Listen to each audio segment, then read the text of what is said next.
Olá, bem-vindos. Estamos chegando com Entre Linhas na TV brasileira, também na Prudente News 1070. Muito obrigado a você que sempre nos acompanha. Vamos lá com os destaques dos nossos comentaristas para hoje. Divaldo Ceresin. Olá, meus amigos. É sempre muito bom estar aqui. Vamos para mais um dia abençoado. E hoje o meu destaque vai para a matéria do jornal Estado de São Paulo, que fala sobre o Congresso Nacional, não só a Câmara dos Deputados, adiar a discussão das reformas tão importantes para o nosso país. Segundo o jornal, esse adiamento ele se dá exatamente por conta dos ânimos esquentados entre o presidente e os demais poderes. Mais um efeito da campanha eleitoral iniciada de maneira bastante antecipada pelo presidente da República. Ok, Divaldo, vamos lá. Adolfo Padilha, o seu destaque para hoje. Fala, Eudes, fala, Divaldo. Meu destaque hoje são dois bem rapidinhos.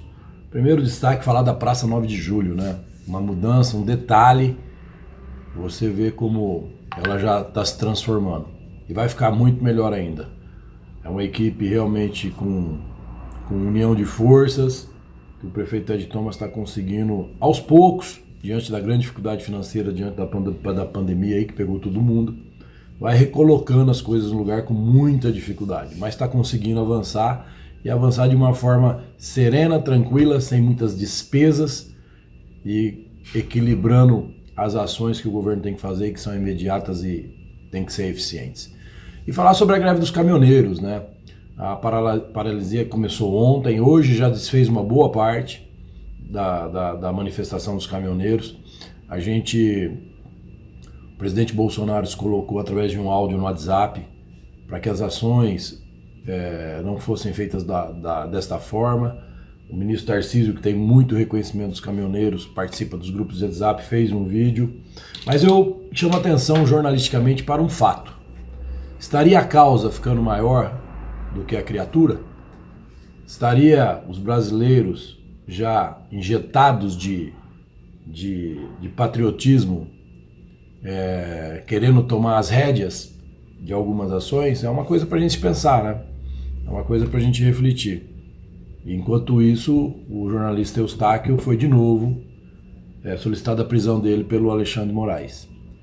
Então, é uma coisa muito complicada isso. É uma coisa que a gente tem que ficar atento a certas coisas, porque começa a ficar muito perigoso. Muito bem, a gente começa analisando uma matéria que saiu ontem em vários portais de notícias. O que nós pegamos aqui é do Poder 360. A matéria diz com a chamada procurador do TCU pede afastamento de presidentes da Caixa e do Banco do Brasil. O procurador Lucas Furtado, do Tribunal de Contas da União, pediu o afastamento dos presidentes dos bancos públicos. Pedro Guimarães, que é da Caixa Econômica Federal, e Fausto de Andrade Ribeiro, do Banco do Brasil. A representação contra os executivos foi protocolada na quarta-feira. Os motivos seria um suposto abuso de poder dos executivos por tentarem barrar a publicação de manifesto organizado pela Federação dos Bancos Brasileiros. Vamos lá, comentando esse assunto, Adolfo Padilha. Olha, a posição desse procurador do TSU é mais um daqueles ativistas em cargos públicos, né? Mais um dos ativistas políticos, que nós temos tantos lá. Se o STF está dando exemplo de ativismo político, imagine da cadeia para baixo o que vai acontecer com aqueles que usam do cargo por ideologia política, né? Ele supõe, ou ele deve ser leitor de manchetes de narrativas, que o presidente da Caixa e do banco teriam ameaçado instituições que fizeram um manifesto do equilíbrio, enfim, insinuando contra a posição do governo Bolsonaro. Não tem nem muito o que falar, Eudes. Aqui não tem nem muito o que falar. Aqui fica claro e evidente, o Estado está aparelhado há muito tempo por pessoas concursadas, mas que têm um viés político e agem conforme o seu viés político de interesse. O que é lamentável e é uma pena. E o Brasil vai demorar um bom tempo para se recuperar disso. Vamos precisar de mais uns 3, 4 Bolsonaro para a gente poder sair dessa redoma que foi enfiado todo o sistema do governo brasileiro. Ok, vamos lá. Comentando esse assunto, Divaldo Ceresini. Sim, os bancos estatais foram utilizados em defesa de uma pauta de um governo. Isso não é novidade, sempre aconteceu. Este é mais um triste episódio e mais um reforço sobre a necessidade de se privatizar as empresas públicas. O governo não deve ser empresário. Nós estamos cansados de ver as empresas públicas, os cargos públicos serem utilizados em favor de determinada pessoa e não em favor dos brasileiros, que são os verdadeiros donos. Então, este episódio, que foi bastante evidente a interferência do governo na tentativa de barrar uma manifestação de uma entidade, de uma associação de diversas entidades financeiras, e neste caso, mais uma vez, esses bancos públicos foram utilizados em favor de uma pauta de governo, de uma pauta eleitoral, exclusivamente. Então, está aí o reforço sobre a necessidade de privatizarmos também estas instituições. Vamos falar agora dos caminhoneiros que pararam desde ontem em várias rodovias pelo país. Pelo menos 14 estados registram manifestações de caminhoneiros em rodovias. O mais recente boletim divulgado pela Polícia Rodoviária Federal, o governo comunicou que não havia nenhum registro de bloqueio total de pista. Contudo, a nova nota aparece em 2 pontos no Rio Grande do Sul, que estão sendo desmobilizados pela Polícia Rodoviária Federal. Desde os primeiros relatórios divulgados pela pasta, o número de locais com concentrações vem crescendo. Eram 4 estados as mobilizações, que ocorrem um dia após o 7 de setembro. Em alguns lugares, vem diminuindo depois de uma fala de o presidente Jair Bolsonaro pedindo para que os caminhoneiros voltassem ao trabalho, porque isso é que ajuda o Brasil. Vamos lá, comentando esse assunto, Divaldo Ceresini. Os caminhoneiros, desde o governo Temer, quando fizeram uma grande manifestação em favor de pautas próprias, que muita gente confundiu com pautas gerais. Naquela ocasião, eles conseguiram subsídio para o óleo diesel, subsídio para financiamento de caminhões, conseguiram diversos tipos de privilégios para a categoria deles. Eles estavam defendendo o peixe deles.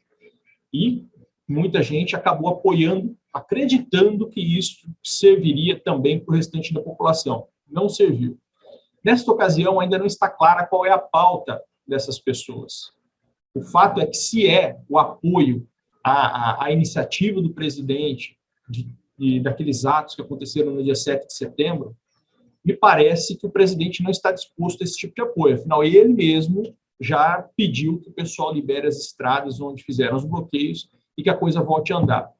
O fato é que realmente eu não vejo motivo algum para que esta categoria profissional ela se manifeste em favor de X ou de Y. Ela está muito bem atendida, o governo federal deu, inclusive, durante 3 meses, subsídio para o óleo diesel, em detrimento dos demais combustíveis que acabaram pagando a conta disso daí. Houve aumento de imposto sobre as instituições financeiras, portanto, quem precisou acessar crédito teve a dificuldade justamente para facilitar, baixar o preço do óleo diesel. Então, a gente precisa entender que não existe milagre. Para dar dinheiro público para determinada categoria, outras pessoas vão ter que pagar essa conta. Adolfo Padilha, vamos lá, comentando a situação dos caminhoneiros no Brasil. Fala aí pra gente o que você acha. Isso no meu comentário e repito aqui. Os bloqueios iniciais, eles já foram ditos que seriam realizados de uma forma diferente que foi feita daquela outra vez, para não perder o apoio popular. Em alguns estados ele foi mais evidente, em outros estados ele foi mais maneirado, em outros estados eles nem aconteceram. E o balde de água fria, talvez, aos caminhoneiros tenha sido a mensagem do presidente Bolsonaro e do ministro Tarcísio, dizendo para que agora não seria o momento para não piorar a situação econômica do país. Aqui nós temos 2 lados para avaliar. Se essa mensagem e esse vídeo é uma estratégia política, para que o presidente e o seu governo não seja responsabilizado por essa manifestação, e, na verdade, até onde esse bloqueio, dependendo da forma que ele seria feito, ele poderia prejudicar ainda mais a economia. Claro que prejudica a economia, óbvio, né? Os aproveitadores de plantão, aqueles que vestem a camisa de si próprio e não a camisa de interesse público, eles, donos de postos de gasolina, alguns deles, supermercado, eles já começam a etiquetar preço novo, afirmando que pode faltar abastecimento. É aí que falta a unidade brasileira, é aí que falta mais entendimento da sociedade brasileira pelas causas que devem nortear ou que devem ser defendidas para nortear o destino da nossa nação. De qualquer forma, o bloqueio se esvazia. De qualquer forma, o bloqueio ele já começa a perder força e muito fortemente, que não deixa de demonstrar também a grande influência e poder de influência que o presidente Bolsonaro e o ministro Tarcísio têm entre a classe dos caminhoneiros. Que, aliás, o governo tenta fazer de tudo para melhorar a situação de custo dos caminhoneiros, mas os governos de estados continuam insistindo em manter preço, aumentar preço e não facilitar em nada. Eu creio e acredito que os bloqueios não irão perdurar por mais um dia. Muito bem, é isso aí. Nós vamos num rápido intervalo, já já voltamos com mais Entre Linhas aqui na TV Brasileira e também na Prudente News 1070.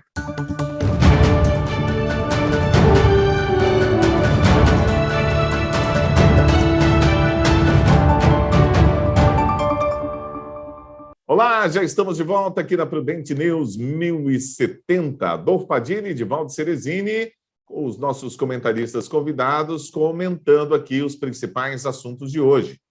E olha, entre novembro de 2020 e setembro deste ano, a projeção da relação dívida pública com o Produto Interno Bruto para o fim de 2021 caiu de 96,5% para 83%. Os números foram divulgados pelo economista Samidana, por meio do portal de notícias da Rádio Jovem Pan. Ele cita as considerações de Manuel Pires, pesquisador do Instituto Brasileiro de Economia da Fundação Getúlio Vargas. Vamos lá para os nossos comentaristas. Números bons da economia em meio a essa confusão toda aí. Adolfo Padilha. Olha, essa queda de novembro de 2020 a setembro agora, desse mês, em relação à dívida pública com o Produto Interno Bruto, que caiu de 96,5% para 83%, é aquelas ações que a gente sempre fala que o governo, por mais crise, por mais ataque, por mais falta de sossego que tenha para governar, a equipe econômica, como é formada por um ministro técnico, que teve a liberdade de pôr pessoas técnicas para assessorar, vai fazendo o trabalho dele. A economia vai se estabelecendo fortemente, mesmo diante da pandemia. E o que a gente espera, e repito sempre aqui, que esses valores de combustível, esses valores de alimentação, comecem a chegar ao bolso da maioria dos brasileiros. Mesmo que o governo, e hoje o governo orienta e demonstra para a maioria da população quem são os verdadeiros vilões do custo, muitas vezes, do combustível, por exemplo, né? Onde o governo federal já reduziu tudo que ele poderia reduzir em questões de tributo e os governos estaduais não fazem a mesma coisa. O governo federal tirou vários impostos de medicamento, de vários itens de emergência ou que são essenciais para as pessoas, e a maioria dos governos do estado aumentou ICMS, aumentou custo, aumentou tudo, aumentou pedágio. Então a população já começa a entender que jogo é esse e quem joga o jogo. E isso é o mais importante, eu acho, para o Brasil nesse momento. A população deixando de ver futebol para falar e discutir política. Muito bem, vamos lá falando dos números da economia no Brasil, as projeções feitas pelo economista Samidana, aqui no nosso Entre Linhas. Vamos lá com Divaldo Cerezini. É natural que a situação fiscal tivesse realmente melhorado. Nós tivemos até o início do ano um ciclo muito favorável às commodities, que o Brasil é um grande produtor de commodities. Tivemos agora, recentemente, nos últimos 3 meses, um quadro um pouco diferente em relação a essa produção agrícola. Nós tivemos geada, nós tivemos a crise hídrica se agravando ainda mais e, portanto, principalmente o setor do agro, ele deve sofrer bastante neste ano com o resultado. Então, não acredito que daqui para frente a gente vai conseguir uma situação muito melhor. Também é verdade que o governo, desde que entrou, não promoveu qualquer recomposição nos quadros dos órgãos públicos federais. É necessário, sim, a gente diminuir a quantidade de funcionários públicos, implantar tecnologia, melhorar a qualidade do serviço ao cidadão. O que não pode acontecer, e a gente vem observando isso, é deixar de prestar o serviço ao cidadão no tempo necessário para o cidadão. Nós temos observado isso, principalmente em Receita Federal e em INSS, que as filas, e quem está esperando uma restituição de imposto de renda, por exemplo, ou então quem está esperando a concessão do seu benefício previdenciário, sabe muito bem o que eu estou falando. Então, se por um lado é fundamental, sim, diminuir a quantidade de funcionários públicos, principalmente com o governo deixando de fazer coisas que não deve fazer, como, por exemplo, ser dono de banco, como eu citei há pouco. Por outro lado, aquelas atividades que são essenciais ao Estado, principalmente saúde e educação e segurança, elas precisam ser levadas a sério. Precisa haver um serviço de qualidade e precisa se implantar tecnologia para diminuir a quantidade de funcionários necessários. Mas não se pode diminuir além do mínimo fundamental para a boa prestação de serviço, como nós vimos acontecer recentemente. E eu volto a dizer, principalmente quem depende de serviço da Receita Federal, notadamente restituição de imposto de renda, ou caiu na malha fina, e também quem está na fila para receber o benefício do INSS, sabe muito bem o que eu estou falando. Bom, nossa última notícia de hoje é que a Rosa Weber será relatora de ações contra a medida provisória de Jair Bolsonaro que limita bloqueio de conteúdos na web. Olha só, a ministra do Supremo Tribunal, Rosa Weber, do Supremo Tribunal Federal, foi definida na tarde de quarta-feira relatora de ações protocoladas contra a medida provisória, que na prática limita o bloqueio de conteúdos publicados em redes sociais. Em 7 ações, 6 partidos e o senador Alessandro Vieira pediram à corte a suspensão dos efeitos da medida, publicada em uma edição extra do Diário Oficial da União na segunda-feira. Vamos lá, comentando esse assunto que libera bastante as redes sociais, vamos lá para os nossos comentaristas. Adolfo Padilha, primeiramente você. Onde estavam esses partidos, Eudes, quando as redes tiram do ar conteúdos de direita? Onde estava o PT, o PSB, o PSDB, né? Você vê que até isso, o novo que eu sempre disse aqui, que de novo não tem nada, foi demonstrado aqui em Presidente Prudente, quando formaram a ação com o novo, de que de novo não tinha nada. Tinha aquele protecionismo, aquela panelinha, e assim foi no Brasil todo. Foi um partido que nasceu de panelas, não de ideologias ou propostas ou objetivos. Nasceu de panela, com um discursinho, lógico, sempre das boas propostas. PTT e Solidariedade. Onde estava ou onde estão esses partidos e seus membros quando nós temos contas de uma dona de casa, como é a Te Atualizei lá, a Bárbara, ter a sua monetização cortada? Uma dona de casa que edita os vídeos dela no celular. Como é que pode, né? Para dar o exemplo aqui, entre outros tantos aí, onde estavam esses partidos para entrar no STF contra uma medida de bloqueio, de censura desse tamanho? O presidente Bolsonaro, que é acusado de ditador, flexibiliza e organiza como se deve cortar a participação nas redes sociais. É esse o ditador? Será que os pantufas agora vão dizer o quê? Que está errado também? Qual vai ser a manobra, a acrobacia que eles vão dar com a medida provisória que exige, no mínimo, uma justa causa para te cortar lá, para tirar o teu conteúdo? Porque, por enquanto, não tem nada de justa causa. Tem assim, o cara acorda cedo, não gostou do que você falou, manda tirar e eles vão lá e tiram. E esses partidos, todos de viés de esquerda, eles sim querem ter o controle de tudo. Na verdade, eles não estão brigando porque o Bolsonaro, com essa justificativa, tá flexibilizando, vai perder o controle. Não, isso é mentira, é que eles querem ter o controle. Aliás, o líder presidiário deles disse até poucos tempos atrás aí de controle da imprensa. Então eles usam uma bandeira que a maioria da população quer para terem um objetivo alcançado, mas na verdade fazerem ao contrário daquilo que eles pregam. Será que o povo ainda cai nisso? Porque o STF eu não duvido nada, não. O STF, com as últimas posturas ideológicas partidárias, eu não duvido nada que possa revogar algumas coisas da MP da liberdade, né? Da MP da livre expressão de opinião que a gente deve ter nas redes sociais. Então vamos aguardar para ver o que acontece, mas não vou ficar surpreso se amanhã nós tivermos uma pauta que a Rosa Weber, ministra do STF, pede a suspensão da medida liminar para maior verificação, para voto em plenário, e vamos esperar que a gente vai ver isso ainda. Vamos lá, Divaldo Ceresini, o que você achou da nomeação da Rosa Weber para analisar essas medidas provisórias, principalmente essa medida provisória aí, que diz respeito aos bloqueios na internet, né? Diminuíram os bloqueios através dessa medida provisória. Essa medida provisória foi mais uma atitude do presidente para um afago em relação à sua base, reconhecidamente propagadora de fake news, e ele próprio também, que está sendo investigado como propagador e produtor de fake news. E, infelizmente, os nossos políticos continuam sendo a maior fonte de produção desse tipo de desinformação.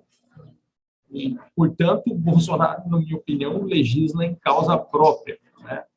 Tem gente que vai defender, é evidente que vai defender. Em alguns pontos, assiste mesmo razão o presidente, afinal, a definição, né, do que sobre o que significa o conteúdo, ela é bastante relativa, ela depende muito de quem olha. Mas uma coisa muito importante a gente dizer: ninguém é obrigado a consumir qualquer tipo de produto. Portanto, se determinada rede social não atende às suas necessidades, deixe de utilizar esse produto, em vez de ficar simplesmente gritando, xingando a rede social e continuar utilizando. Eu vejo muita gente fazendo isso.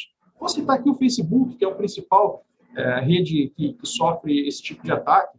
A Rede Globo de televisão também sofre. Gente, se você não está... Se a rede de televisão é uma porcaria, só fala coisas que você entende que são mentiras, por que você continua assisti-la? Pare de dar audiência a ela. Ao dar audiência a ela, você favorece que ela venda anúncios no preço mais caro. E com isso que ela tenha mais receita. É a mesma coisa em relação à China. Vejo muita gente criticar a China, mas tem celular fabricado na China. Pare de comprar celular fabricado na China. Vamos parar de dar comida para o lobo mau. Então, se você não gosta da Globo, não assista a Globo. Não fale sobre a Globo, esqueça a Globo. Se você entende que o Facebook não atende às suas necessidades, deixe de usar o Facebook. Pare de alimentar o lobo mau. Muito bem, é isso aí. Nós vamos ficando por aqui com o nosso Entre Linhas de hoje. Voltamos amanhã nos mesmos horários, na TV Brasileira e também na Prudente News 1070. Muito obrigado pela audiência e até o nosso próximo encontro. Valeu!